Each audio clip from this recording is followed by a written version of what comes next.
Hi, Dr. Martha. Hi, How are you today? I'm good, thank you. It's so strange to be here with you in real time because we have a very direct message relationship so far. Yes, we do. So It's nice to see your face. and be together with you in real time. I'm really excited for this conversation. I know so many bonders in the community and folks listening are huge fans of your work. So let's jump in. Tell us who you are, what you care about, what is the mission that you're on? So I'm Marta and I'm a clinical psychologist. What do I care about? I care about children. I care about families and parents. That's what I work in. That's part of my work, but it's obviously something I'm really passionate about. It's not just work. I do deeply care about children and their families. And what am I about? I don't know. Sharing psychological information to the world, making it accessible, kind of breaking down those walls, which I think my profession creates around kind of experts and, quite dense information and lots of like the scientific papers. And I try and make it accessible and digestible and usable because I think everybody should know about psychology. I think psychology is about life and living in relationships with people. So I think we all should have basics of psychology, at least like in our toolkits. And you do such a beautiful job of making it open and accessible and putting it into the world in a way that lots of people can engage with in an easy That's really way. kind. I hope so. So, like, why children? Why are children the thing that you keep coming back to in your heart? Yeah, really interesting question. You know what? When I first started training as a clinical psychologist, I thought I would end up working with children who had learning disabilities or, neurodiverse brains, because I'd worked with them before and I loved that work. And what I really loved was like the creativity and the fact that these children kind of give you a different lens on the world. Like the way that they see the world is so different from our perspective. And it fascinated me. Like I was in awe of it and I loved it. And then over the course of clinical training, you kind of go through every part of the lifespan. So as a clinical psychologist, we train with everyone from the age of 0, so people who are pregnant, up to like, older age and death. So I mean, it's always the children that, I don't know, that kind of I was really passionate about. I think it's more creative than when you work with adults. And I think the model I work in, which is a systemic model, which is kind of like a philosophy more than a model, is about thinking about all the areas of a person's life that impact on them. And when you work with a child, you don't just work with them, you work with their entire family and you work with all the systems around them. So, school or any forms of activities they're doing, extended family, friends, all of that. And I guess I'm quite a sociable person, but I love those kind of layers.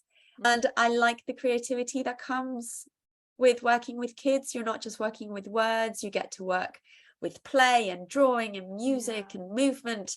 And there's something joyous about, for me personally, working with children. It brings me a lot of joy, even if the topics that we work around can be quite difficult or challenging.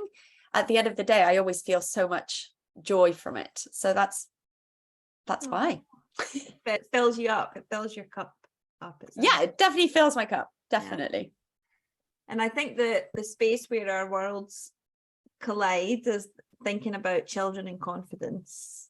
So that's some of the conversations we've had before, and something that I would love to ask you about in this upfront moment around, everybody wants to raise confident children. I think we'd be hard pressed to find a parent who's not interested in that idea. Like we all have that desire, we all have that hope and ambition, but we know there's a lot that we need to unlearn if we want to do that well. There's a lot of things we need to start doing, stop doing, things to think about, consider.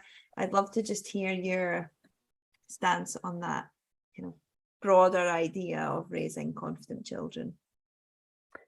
I mean, I think confidence is something that we all carry within us. And it's about setting up the right context and environments for children to shine. And I think we do place a very strong value on confidence in our society. I think there is a misunderstanding about what confidence is. I think when we look at somebody, you know, if I asked you that, what does somebody who is confident look like? I could probably guess what you're going to say. What would you say, Lauren? What would you say someone who's confident is? I would say that is very different for every person. For me, confidence is about trusting yourself.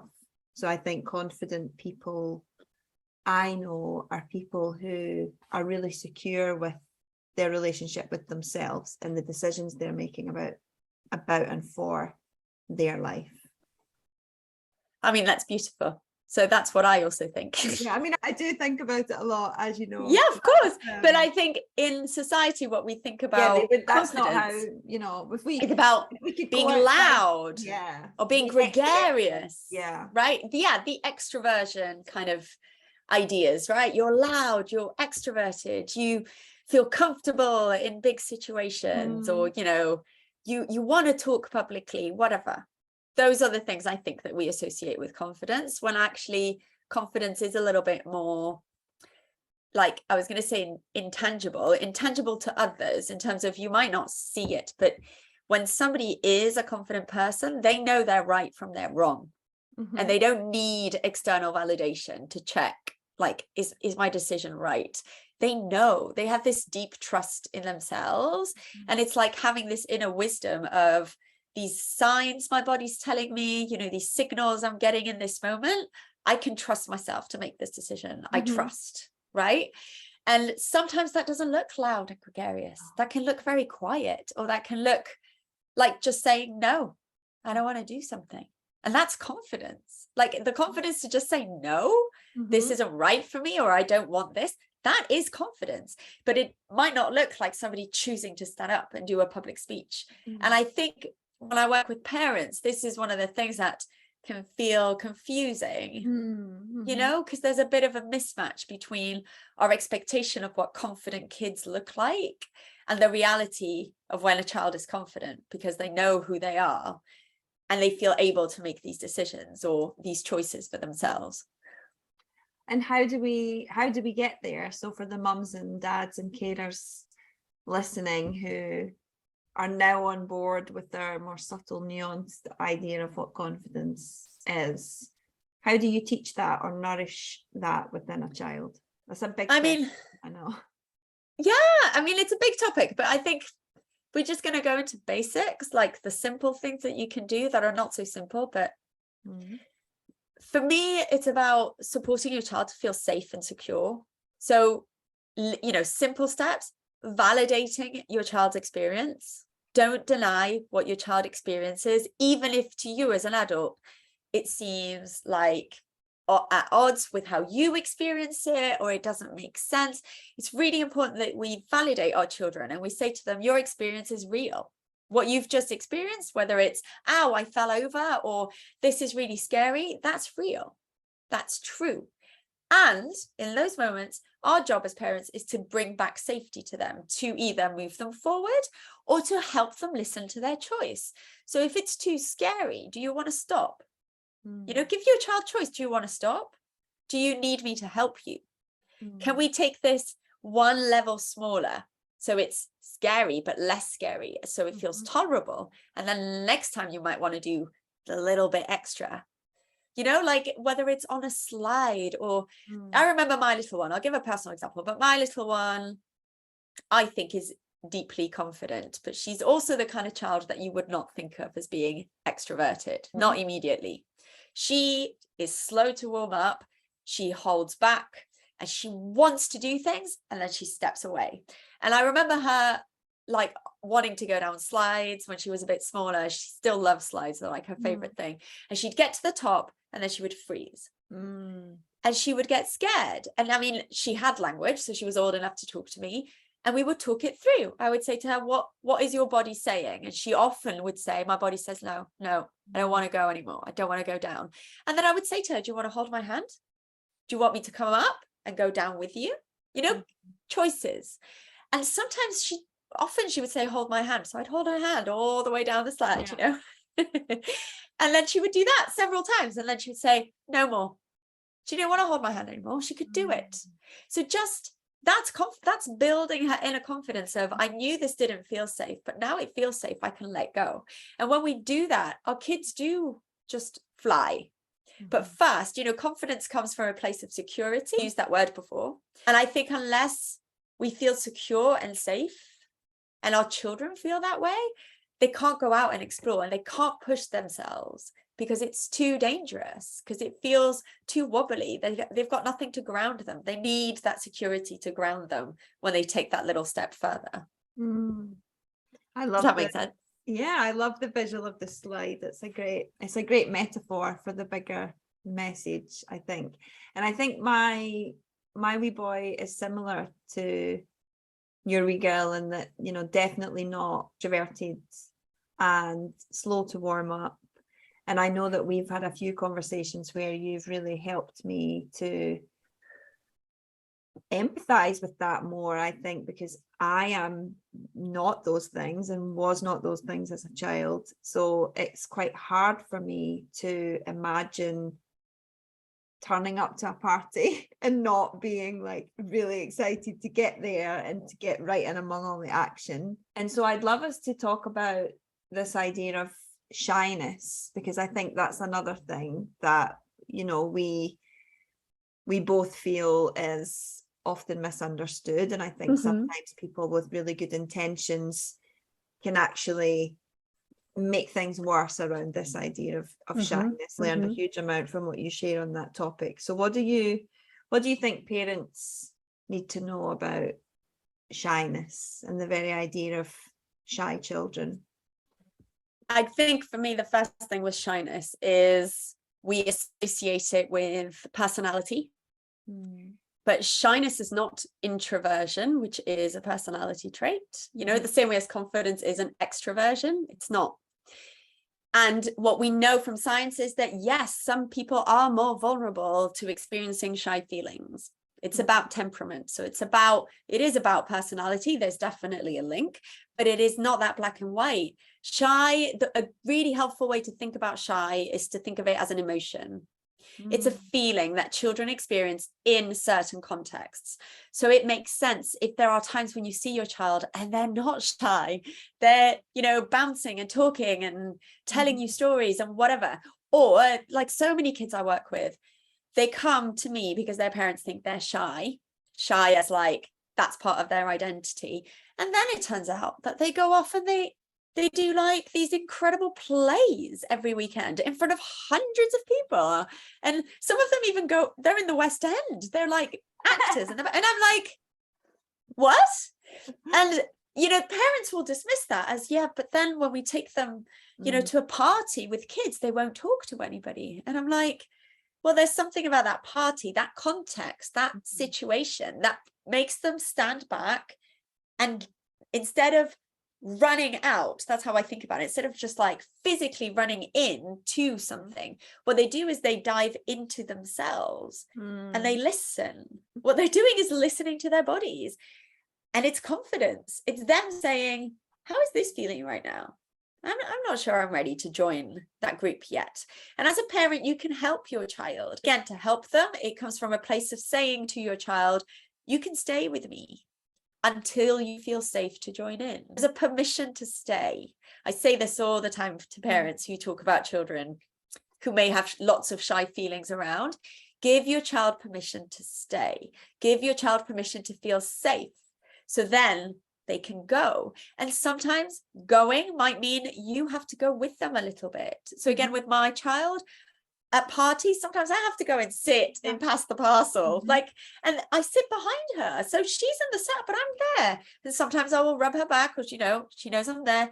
Little by little, I move away, and she allows me to, because she's like, I feel safe now. You can, a bit like the slide, you can go. But it's about knowing that it's okay to do this. You don't have to push. So that's the other thing I say to parents. Don't push your kids too fast is not going to make them feel secure. It's going to heighten anxiety. When a child is not ready to do something and you really push them and they do it to please you, not because they feel safe doing it, they're likely to not do that again. Like, it doesn't help them build safety or confidence or break down the shy feelings. It makes anxiety grow because they don't have the skills to be in that place and they don't feel ready to be in that place. So it's about gradual kind of baby steps, like tiny little shifts to support children to know that you're allowed to feel shy. And like most adults feel shy. If you've ever been on a first date with someone, you will know what shy feels like, unless you are incredibly gregarious and confident and, you know, I'm the best and why would nobody love me? But most people feel shy. Oh. It's awkward. That's the feeling. Yeah. That doesn't make you a shy person. That just makes that experience unfamiliar, a bit of an unknown. And that's what we want to kind of help our children know, that it's not them as a person, it's just an emotion and we can work through it. And is there something else about the label of shyness? Like, this is something that I've had a conversation with my parents about, on because I think it's also new for them, because they obviously brought me and my brother up and we were both extroverted, happy in social situations, and I could hear these seeds of like, oh, he's a bit shy, oh, he's you know, he's a shy boy, you know, and I had to kind of, let's have this conversation of like, that's not an identity that we are going to give him. Like, he can hear you giving him this. And am I right in thinking that that's unhelpful to kind of brand? It's like a branding almost, isn't it? I mean, I think it's interesting you've said like a branding, you know, it's like a brand. I mean, I think I'm a clinical psychologist who is not very pro labels. Okay. Not every label, but I don't like to box people. Yeah. Like, we don't need to get boxed, and labels stick. I mean, I like, you know, the branding, I think of it as like, it's like a sticker, like you can't pull it off so easily. And it makes adults see children in a certain way, which tends to be their like perceptions of what shyness is about, you know, like they get kind of projected onto children. And when children hear that label about themselves, they begin to think, this is who I am. I'm shy. So I'm not good in social situations, you know, or I don't like going to parties. That might not be true. Like, most of the time, it's not true at all. They like going to parties. They just feel shy and they don't know how to join in. Yeah. Which is not the same as saying, I don't like it. I don't want to be here. They're different things. You can want to be somewhere and find it uncomfortable. It's that both and position rather than either or. Like, you're either good at partying or you're shy and you want to be alone forever. So labels, to me, especially when children are really small, they can be really unhelpful, because I think they shape the way that as adults we either offer or restrict children experiences, and they give kids a sense of who they are. I'm very pro for allowing children to make a sense of who they are themselves. Like, let them figure out who they are. Let them choose what they like or what they don't like, or where they're comfortable or income, like through opportunities and experience. But labeling a kid is not something that I say. So most of the time I will say the first step is just drop the shy label, find another word. Like, I say that my child takes time to warm up, because she does. Like, she warms up, she always does. And sometimes it takes her 5 minutes and sometimes it takes her half an hour, and that's okay. It's because it's a different context. So when we think of it as warming up, like somebody's like a bit cool and then they're like, oh, I'm more relaxed, that can be really helpful, even for other adults, to be like, oh, that child hasn't got a problem. They just need a bit more time. Yeah. Warming up. I like that. So let's talk about men and boys, because this is something else that you and I have bonded over. Like, I'd like to send you videos of I love them. Of men expressing intense emotion in public spaces. You know, a whole bunch of brilliant, beautiful examples we see online. And I would love to just hear from you, like, why that feels important to you in the context of the work that you do, and why those witnessing those moments moves you in the way that it's funny. I feel it's like, I feel it, even just imagine that, I have such a physical reaction to it. And I should also ask myself that question as to like, why is that? What is it about that moves me emotionally so much? So I'd love to hear you on that. I mean, on a personal and a professional level, I think the narratives in our like westernized society about boys and men are very, very narrow. They're very narrow, whether we think about films or cartoons or, you know, once upon a time, girls and boys narratives were very narrow. But I think we've now come to a place where actually little girls and women are seeing stories about women and girls doing very different things that are outside of like the stereotype. Okay, whether it's, you know, in Disney, you know, she's a girl and she's strong and all the main characters are female and they're really strong, or again like Star Wars, again another really like strong lead, or even like on TV series, I've just been watching like Bad Sisters, and they're all such strong personalities, female empowerment, you know, relationships. It's beautiful.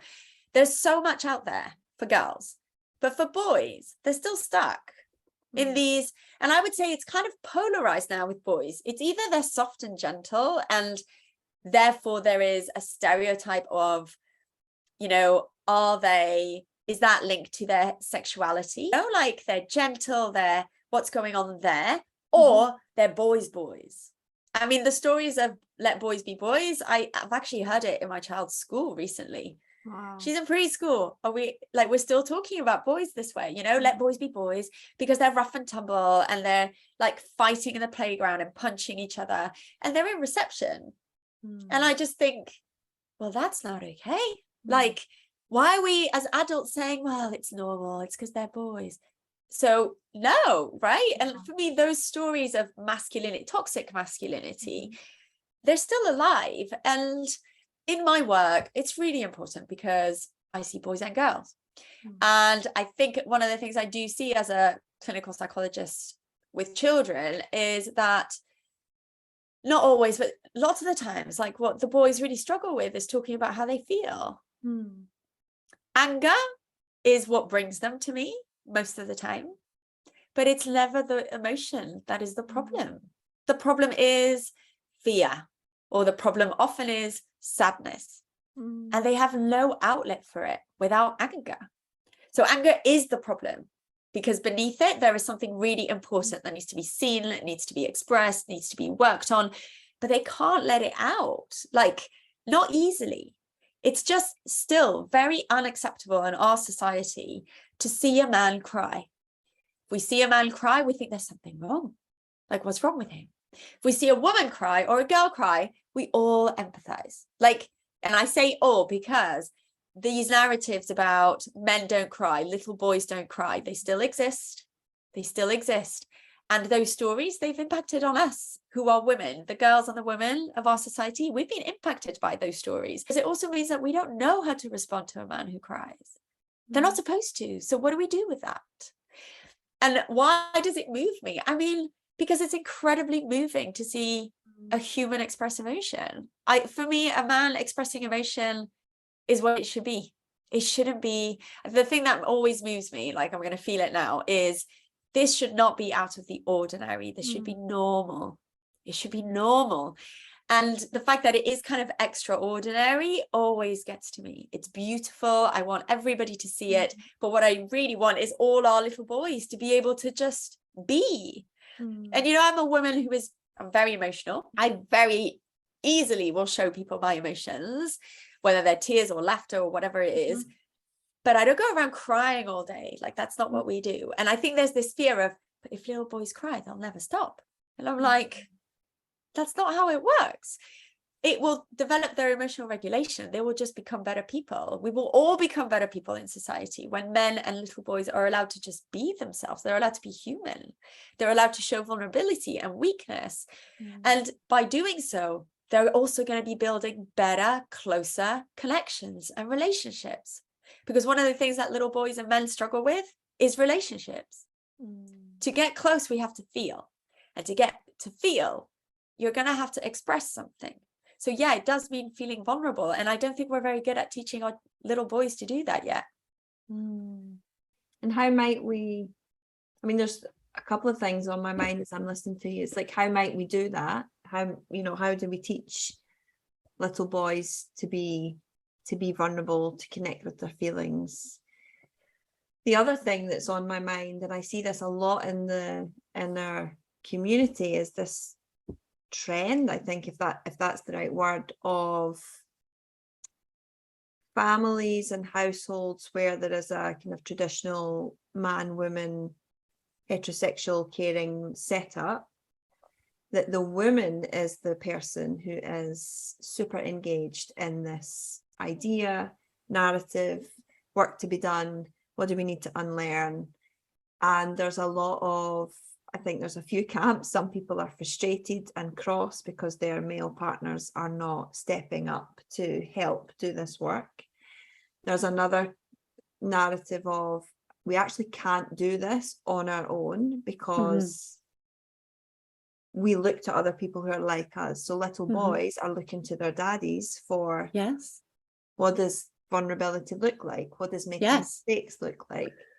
And there's probably a million other narratives in between those two extremes that I painted.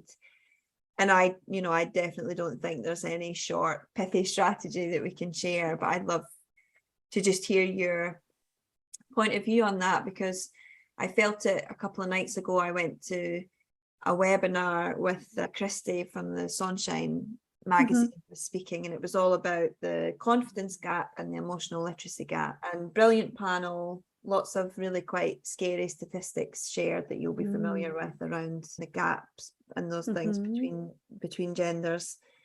And the question that I wanted to ask was, how many dads are here at this webinar? Wonderful.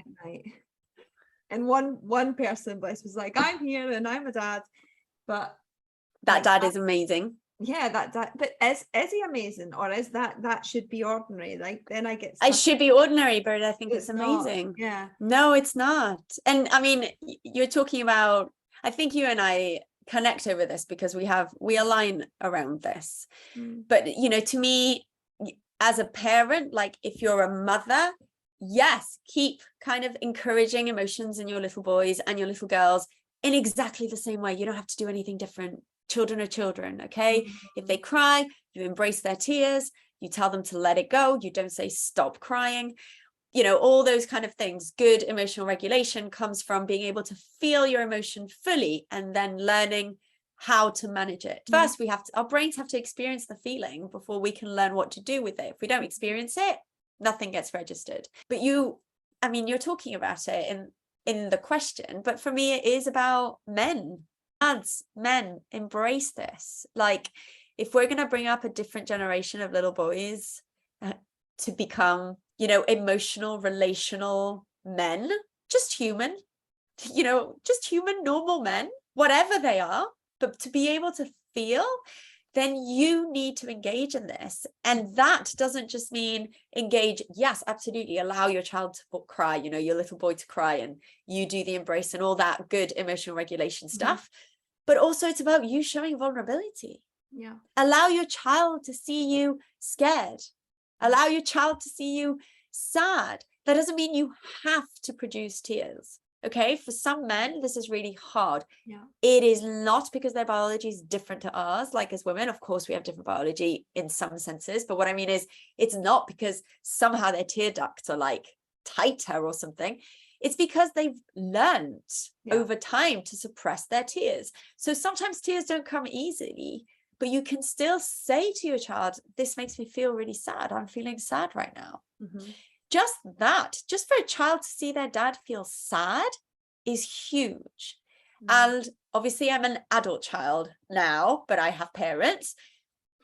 I have never seen my dad cry. I have never seen my dad cry. And my dad has gone through grief and bereavement, and we've gone through lots of things as a family. Never. The most I've ever seen him is get really teary-eyed when I told him I was having a baby. which is really moving. That was so moving. I remember I just bawled my eyes out because he was I could see it, but he's never shown that before. And what does that say? You know, like if I think back, go back in time and I think, what did that communicate to me? I don't remember seeing boys cry. I have loads of male friends, by the way, but when I was little, I don't remember it. And I've got loads of brothers too. Where were the tears? The tears were the women. The women were holding the tears. You know, I've seen my grandma cry. I've seen my mum cry, you know, all my aunties. I've seen everyone else cry, but not the boys, not the men. And that to me is something we can only shift when the men get vulnerable enough to feel like they can, but also the rest of us, not just the women, but like, you know, the rest of our society, we need to let them know that this is safe to do.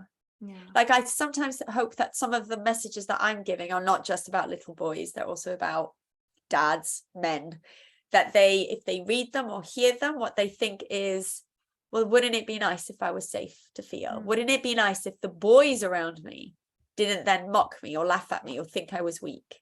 Because this is the problem. The male masculinity is about all the men. It's about those narratives around the men. And us women, I think, and I'm making it very binary, and I'm not into the binary, but obviously we're having this conversation, but it is about supporting safe spaces and allowing, you know, men need to kind of empower each other to just feel. Because I mean, I see lots of little boys, but I also see lots of lots of dads, and they're in pain and they don't know how to express their pain. They never have, so they don't know how to do it. So for me, this is like, it's a male problem. And for the solution to really happen, it needs to happen within that circle. Like it has to come from men feeling motivated and wanting to change the narrative for the next generation, make little boys feel better adjusted in relationships with themselves, more confident, like all the things we've talked about, more confident, more sure of who they are, just by allowing them to feel vulnerable. Yeah, it's powerful to think. I'm just thinking of my own experience. For me growing up, my dad and my brother both cry a lot, which I hadn't really joined the dots on before this conversation, listening to you. And I am going to ask them, like, I would love to just ask them about it, because I think especially for my dad, my hunch is that he feels like that's something that, like, sometimes I sense him trying to hide it a bit, because he's very, like, I could tell you he just has to look at my wee boy sometimes and tears come. Like, I see that, you know, that's a really common thing. And for me, it's so beautiful and so beautiful, special. Yeah. I also feel a sense of shame is a really strong word. And I know that my mum will listen to this and then shout him to come and listen. So hi, Dad, love you. But I sense a feeling, some sort of shame, or like this is not how I'm supposed to be, in quotation marks, you know, that. I mean, you know, I'd love to change that into this is who I am. I feel like, to be human is to feel, and men are humans too. Of course you feel. And sharing your feelings with someone else, like your dad does, like being moved by seeing his grandchild, what a gorgeous expression of love. Like, what a gorgeous way of reflecting an inner emotion outwards, which allows you to connect with your dad, which allows, you know, your son to feel like, oh, look at the way my granddad looks at me. Like, it's beautiful. It's beautiful. And the way that we connect, like real pure connection, is not through our words. Of course, our words matter because we're such intellectual language beings, but it's how we are. It's our being in presence with someone that makes the connection. And that thing, that invisible string, it's always emotion. It's always emotion. That's the thing that connects us. And I think there's something about us, the women listening to this and in this conversation, also taking responsibility that we are part of this system. Like, it was interesting to me because I think we talked about the tennis players holding hands. Oh my God. And when I put that, I think put out a tweet or something to say like, why don't boys hold hands? And a really good friend of mine came back to me and said, I actually did a couple of times, and it was my girlfriend and her friends like gave a shit for it. And I was like, that just made me feel so sad, because it's this thing of, I'm sure in unconscious and sometimes conscious ways, our behavior is potentially giving a different message than to the one that we're giving each other now in this, which is we want vulnerability and we want tears and we want mistakes. And then you know, the reality is that's what I want. Okay. And professionally, that's kind of the message I give, because for me, I want a healthy generation, right? I would like our society to be healthier. And like, reality is that there are girls and women who don't want that, not because they don't think it's healthy, but because it's uncomfortable. Yeah. When men hold hands or hug or you know, as friends, they're friends, or they show tears, to lots of women that feels uncomfortable. Like I said before, that narrative of little boys don't cry, you know, boys be boys, all those narratives, they've been absorbed by us too. And to some women, that can feel hugely uncomfortable. Like, okay, so if you're the one in tears, we also have this narrative of men as the strong protectors. Yeah. What does that make us? And do we feel comfortable in that, you know, shift in position? And, you know, this idea that we're equal, I think men and women, like equality as a whole, is really difficult. We are not equal. We don't start out equal. There's always a privilege. There's always a difference. Like, you know, it doesn't mean we shouldn't work towards equality of pay and equality of behavior, you know, access and opportunity and all those things. But there is always a differential, like it's a fact. And I think to some women and girls that feels uncomfortable. So that what you just, that example you used, which I think is really powerful. I think for me, that's a real insight into those women's discomfort. Like the mocking is a projection onto these men about, don't do that because that's so uncomfortable and I don't know what to do with it. And I agree with you. I think we have a responsibility to work on ourselves. Like, you know, really notice what comes up for you. If you have a little boy, and this is so common. I mean, I've had so many mums of boys say this, not necessarily like in therapy, but extended circles of friends, you know, who say things like, my little boy doesn't cry because he's tough. You know, just stop and think, why is that important to you? Like, why? Where is this coming from? Who told you that to be tough means to not feel emotion? If we just pause sometimes and like revisit these stories, sometimes we'll come up and understand that actually these are just stories. They're not truths, and they're not necessarily values we need to impose or we should impose on our children. They're things that we can deconstruct and then really think, do I need my child to be tough in that way? Or can I allow my child to just feel? So life is richer and their experiences are deeper. And, you know, can we just let our children just be whoever they are, rather than imposing these ideals, narratives that have actually they're just absorbed by us. Like, most of us haven't learnt them because something specific happened. They're just in our society. Part of being alive. Yeah. Big things, big feelings. Yeah. My last question I'd love to ask you is about, so, you know, I talk about our mission of supporting 1 million women with their confidence and their power and their visibility.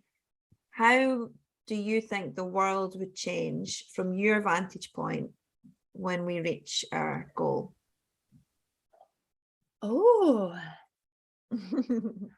big question. How do I think the world would change?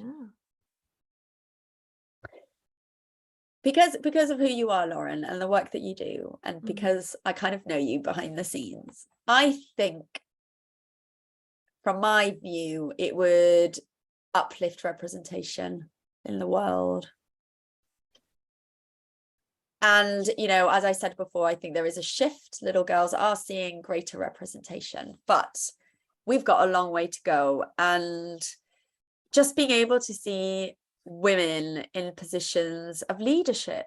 Mm. Doesn't have to, you know, to me, power is not about being on the top rank of everything. That's not what it's about. But, you know, positions of leadership, positions of, you know, Influence. influence. Thank you. I'm like, what is that word? Positions of influence and leadership that one, show other little girls that could be me. I can do that. If that, you know, that woman can do that, I can do that too. And what I mean by representation is like in terms of race and age and, you know, diversity, all those things. You know, if you reach 1 million, my God, what would that do to the world in terms of that? But I also think, like, I think as women, we are, and we've talked a little bit about this, and that's why I think we need to work on the men as well. But I think as women leading the world, leading these places, businesses, whatever it is, women lead differently from men. We just do, because we've had the opportunity to feel, and we are allowed to express emotion, and we're allowed to show compassion to others, and, you know, hold other people's pain, and, you know, cry together, whatever it is, enjoy things together. Like women, as we've got a freedom and emotionally that men don't have. And I think that does give us powers when we're in a leadership position to lead very differently from men. We don't need to use aggression and anger and control to feel powerful. That's not what we need. Women usually use connection and relationships and emotion to be powerful. So I think it could transform lots of areas of our society just by having women in these more leadership positions. You know, women taking up space is really powerful. I know someone said to me yesterday that they've started measuring their success, if you like thinking about the progress they're making by how many spaces they find themselves in, taking up space that previously they would never have entered. Love it. I was like full body goosebumps, like that. Yeah, so beautiful. Amazing to really start, like, I'm going to write this down. I'm going to start noting, like, I mean, I'm getting a visual of this, yeah. You know, a bit like a map of like spaces where she could put dots or whatever circles about here are some spaces that I now inhabit that, you know, have my presence where it used to just not be around. I think that's incredible. I think that's great. So good. Well, thank you so much, Marta, for all of your wisdom and stories and all the energy you put into making this, your knowledge, accessible for all of us who follow your work online and listen to your podcast. This has been such a privilege and an honor to get you all to myself. Oh, it's a real joy to speak with you, Lauren. Thank you so much for having me. You're very welcome. Thank you. Bye. Bye.